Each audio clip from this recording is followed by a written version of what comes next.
On your money, only on Money FM 89.3. Hey, welcome to Money and Me with me, Michelle Martin. We're talking to somebody today who was initially very camera shy, but thankfully got over that and started his YouTube channel. And now he's going to tell me how many, but he reaches a significant amount of Singaporeans, many of them very young. And he talks about everything from how to invest to how to get out of debt and how to pick up the best possible credit card. I am very happy to talk to today. Seth Wee, are you still camera shy?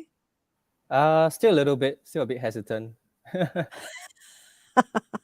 So how did you get over that to do that first video? Was it a cringe moment for you watching that the first time?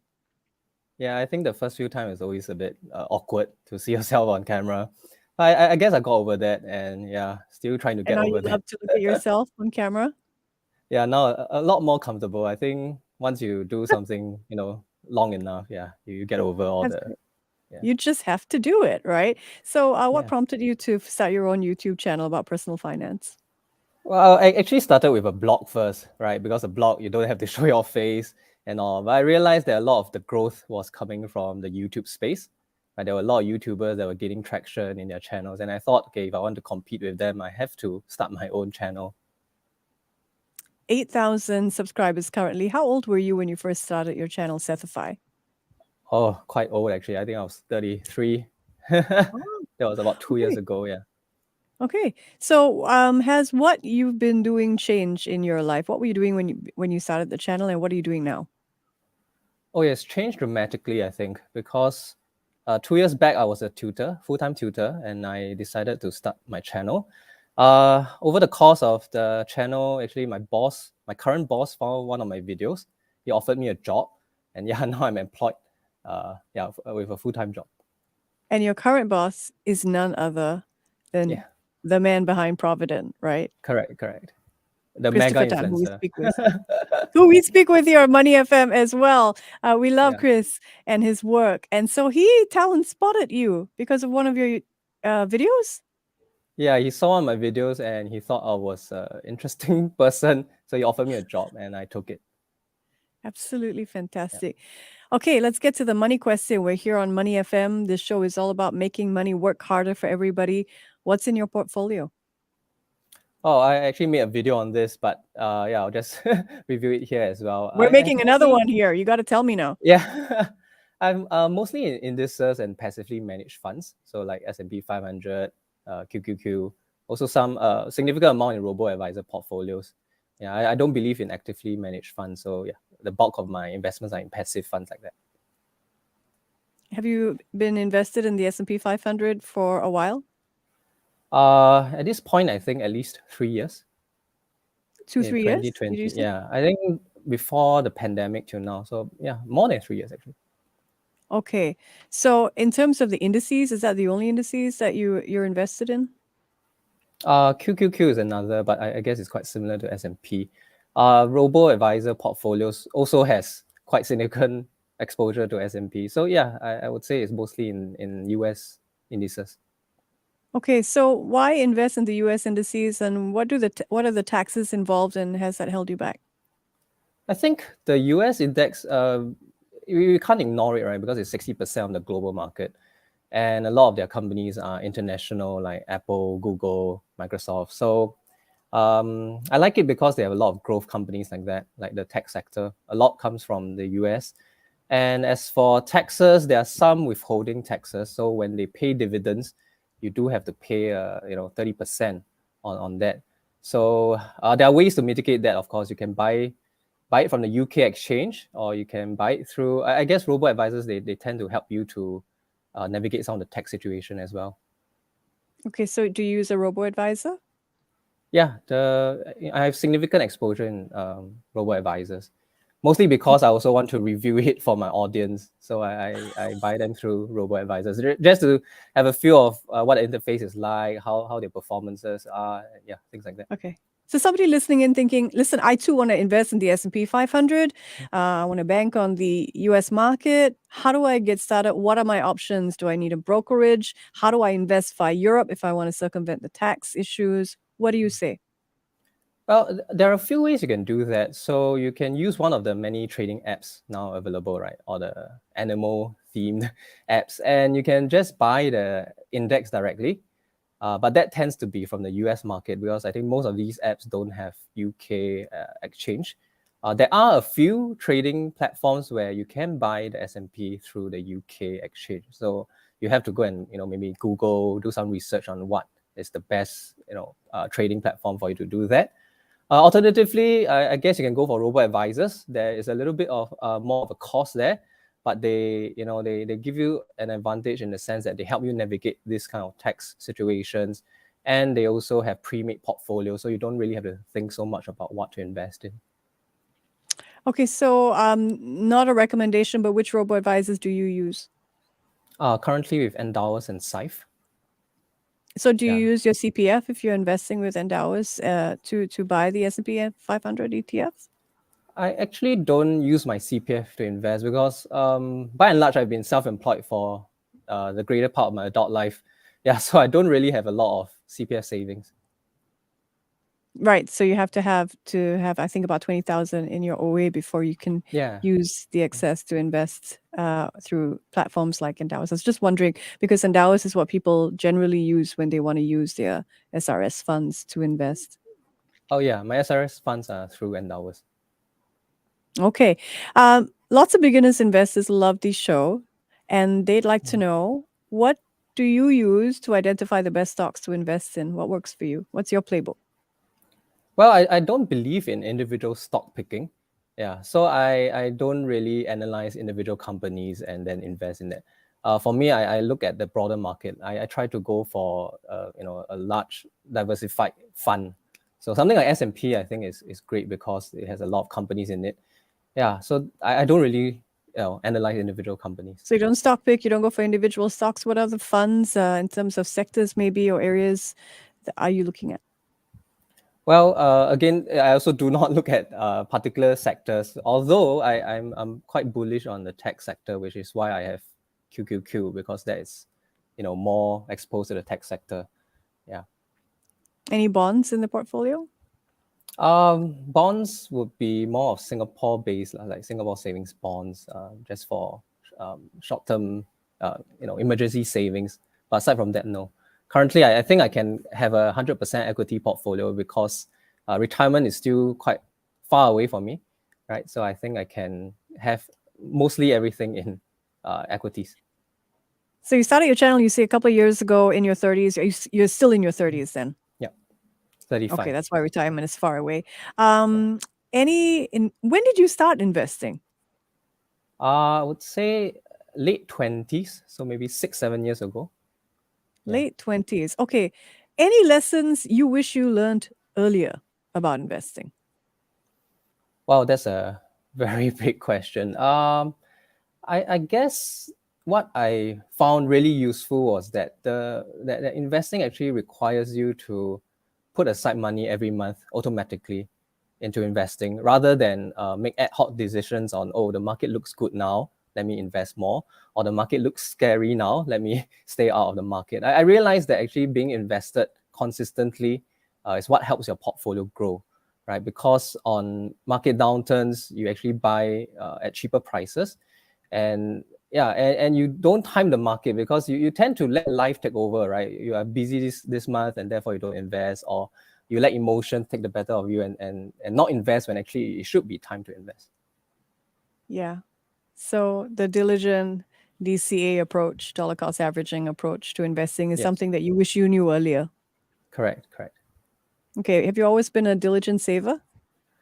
I think I tend to be more frugal. I tend to save a lot more than I spend. So yeah, I am a saver rather than a spender. You are a saver. Okay. So now you're employed with Provident. How much of your salary do you think you save? Of my Provident salary or my entire income? Of everything. Everything. I don't know what else you do. I think I don't spend any more than 15% of my total income. You don't spend more than 15%? Yeah, correct. Wow. You get the gold medal for savers that I've spoken to in recent times. That's amazing. Yeah, because it helps. I have multiple jobs now. So Providence is one of my jobs, and I have my YouTube, my online content creation thing. Also, I still teach every Saturday. Or What do you still teach? tutor mathematics. Ah, okay. Yeah. And so being a YouTube creator pays. I know lots of people are listening in who want to be content creators, and this is the money question for them. Can you make money off your channel? Yeah, I would say definitely. In fact, I think that is my highest paying job at the moment. Yeah, but of course, the start was not easy. I think, yeah, the hurdle is getting past the start where you practically earn nothing. Yeah. So do you get paid per viewer, or do you get paid for the advertising that you have on your channel? How does it work? Right. We are paid in a few ways. So one, as you mentioned, right, we are paid per view. So once you reach 1,000 subscribers on YouTube and you have a certain number of watch hours, you can monetize your channel through ads. So every 1,000 viewers will translate to $5 to $10 of ad revenue. That's advertising. And then you also have affiliate fees. So let's say you have a particular credit card you want to recommend, yeah, and someone signs up through your link, you also get a cut from the, yeah, you get an affiliate fee from that. I have over So 1,000 subscribers. Clearly, I'm not doing the right thing. I should stop yeah, you saying should no to monetize your channel. advertisers. Yeah. Yeah, you have sponsored posts as well. So every now and then, maybe a bank or a product provider, they will come to us and say, okay, do a sponsored piece for us, and they'll pay us as well. Okay, just disclaimer, we're going to talk about credit cards, and this is not a sponsored view, right, Seth? No, What it's you're going to not. share with us. I want to I talk wish I to was you paid. about yeah, this one's entirely free. Okay, no sponsorship. Where we talk about credit cards, everybody wants a mile card now because revenge travel is well and truly upon us. And in fact, yesterday I was just at a panel and we were discussing travel and how, in terms of big travel trends, what's changed is more people want to tick off their bucket list because they realize life is short, right? So many people want to make the most of their miles, credit card spends. What's the most efficient way to do that? Most efficient way to use mouse? Most efficient way to rack up credit card miles according to to rack- you. Right. I think you have to pick cards that give you a higher earn rate, obviously, right? So there are cards that now give you 4 miles per dollar or even 6 miles per dollar that you spend, right? So I noticed that a lot of people still use cards that give them 1.2, 1.3 miles per dollar. And that is obviously going to be very slow, right? Because 4 miles, it's mathematically is 3 times faster. Yeah, so you should use cards that give you higher miles per dollar spent. The second thing is you should also consider buying miles. So there are actually services that essentially let you buy miles by paying a fee. So there are a lot of bills that we cannot pay using credit cards typically, like things like income tax, even our home mortgage, right? So there are services that Hospital allow bills. Yeah. yeah. So there are actually cards that allow services that allows you to use your credit card to pay for such bills, and you get miles from that. But of course, you have to pay the service a fee in return. Name these services. I'd like to know. Right. I think there are 3 services in the market right now. Actually more than 3. So CardUp is one. iPayMy, right? Citibank has its own Citi Pay All, and I think there's one called Rent Hero. So as the name suggests, I think Rent Hero is more focused on paying your rent payments using your credit card. So you use these third-party platforms to make payments through your card so that you can still get miles on payments that your card would not give you direct miles on. Is that basically? Yes, correct. And you pay a small fee. Correct. Okay. Sometimes you browse through the internet and you see lots of places where they advertise you can buy miles. What do you think of those? Oh, there are sites that actually sell miles directly, but those are actually not allowed by the frequent flyer program terms and conditions. So if you have been found by your airline to be buying miles from such websites, you could have your entire frequent flyer program account suspended. Yeah, so I wouldn't Hey, good to know. recommend that. Yeah, Okay. but Kada, MyPayMy, these services, those are legitimate services that allow you to use your credit card to pay for services, and then you get the miles from your card. So that is allowed by the airline. Personal finance hacks today with my guest. He's a popular face on YouTube, Seth Wee. His channel is, what's it again? Sethify? Satisfy Personal Finance. Satisfy. Yeah. But So it's a spelled with, pun. It's with a your bad name, pun on my name. Yeah. SETH, right? Yes, correct. Satisfy. Okay, any particular banks or cards that you think those of us who are in the miles game need to pay attention to? Well, I think they all have different users, right? Different cards have different users for different people. But I would say that the stronger cards right now come from UOB. Not sponsored, but UOB, they have a 6 mile per dollar card, which is the UOB ladies card, right? For the longest time, it was exclusive to the ladies. And I think after much noise and complaints from the male audience, they have decided to extend it to guys as well. So now guys can apply as well. Oh. You want to clarify the 6 miles per dollar is on certain categories that you have to opt in for, right? Yeah, correct. So you'll be ladies card. You have to choose certain categories such as dining, travel, entertainment, things like that. And then you will get 6 miles per dollar within that category of expenses. Yeah, and UOB has another card called UOB Preferred Platinum Visa, which gives you 4 miles per dollar on anywhere you can pay with. So that's practically most places, right? I think right now it's actually quite difficult to find some place that doesn't. What's the name of that card again? Preferred Platinum Visa. So Okay. UOB Preferred Platinum Okay, whenever Visa. I Yeah, hear so words that like gives, preferred, I'm starting to... Sorry, go ahead. yeah, so that gives you 4 miles per dollar anywhere you can Apple Pay with or Google Pay with. So you add it to your phone, you use it anywhere that accepts contactless payment, you get your 4 miles per dollar.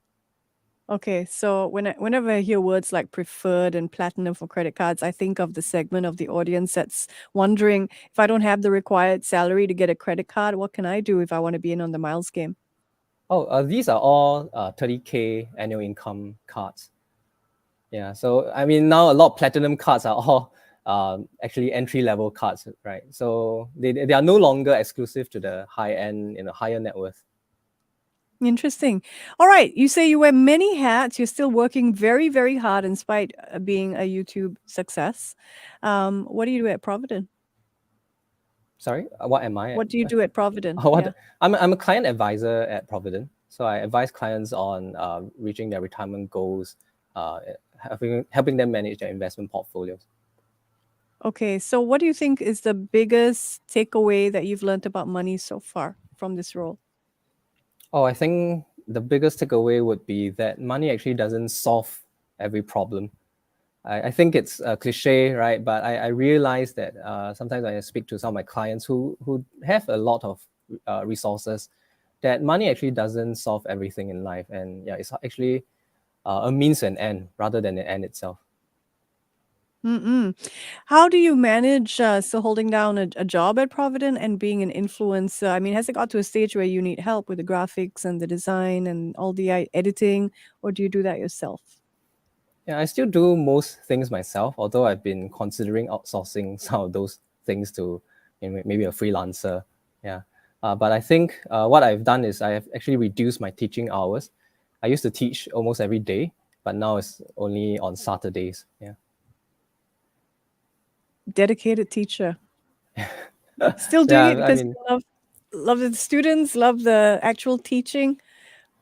I think to some extent, I still like teaching students. And I think another part is because now I've taken the obligation to teach them at the start of the year, and therefore I should see it through the academic year for them. Absolutely. Yeah, I understand that completely. Seth Wee is my guest. He is a very popular YouTuber behind the channel Sethify, where he shares his personal finance tips and all things to do with money. You're in the YouTube Creators for Impact program. It was launched in partnership with MHA, the Ministry of Home Affairs, and Ministry of Communications and Information to develop content around raising greater awareness on scam prevention. What were your reasons for joining the YouTube Creators for Impact program? Yeah, I thought it was an interesting opportunity to socialize and make friends with other people in the YouTube space. Yeah, so yeah, it was an interesting experience, I think, to find other YouTubers in other niche, like lifestyle, travel, etc. Yeah. It was a nice experience. It's networking, right? Like-minded individuals. What sort of content have you created under this, part of YouTube, the Creators for Impact program? Right. So the theme was about scams. So they had us make a video on the dangers of scams and what to look out for. So I made a video on some of the popular types of scams happening now in Singapore, and Can you give us an also idea of what we should be looking out for? I think the first and most popular would be impersonation scam, right? You know, when someone calls you pretending to be a friend and then asking you to transfer some amount of money to them. Yeah, that's actually very That's still going common. around? Yeah, it's still happening. Wow, that's old. Yeah. And any Another Mhm. another would be investment scam. I guess it's pretty similar to impersonation scam. Usually, it's a combination of multiple types. You see, so someone pretends to be your friend and they ask for money, or they could pretend to have an investment opportunity for you, and then you invest. And for the first few deposits, you actually get your money back, right? But subsequently, they will actually ask for bigger amounts, and yeah, they will, you'll never Yeah. hear from them again. Don't try to outscam the scammer Yeah, for that and first payback. one more, which was quite scary, was the job scam. I saw, I think CNA featured someone who actually took a job opportunity. The first few months were normal, and then subsequently he was posted overseas, and that's when they actually kidnapped the person, forced him to be a scammer by calling people from his country. So yeah, that was actually quite scary, I thought. Did that make it to your video? Oh yeah, I talked about it in my video. Yeah, that is scary.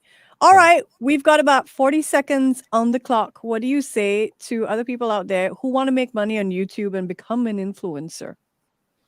Well, I think you need to find your niche, right? Find something that you're interested in.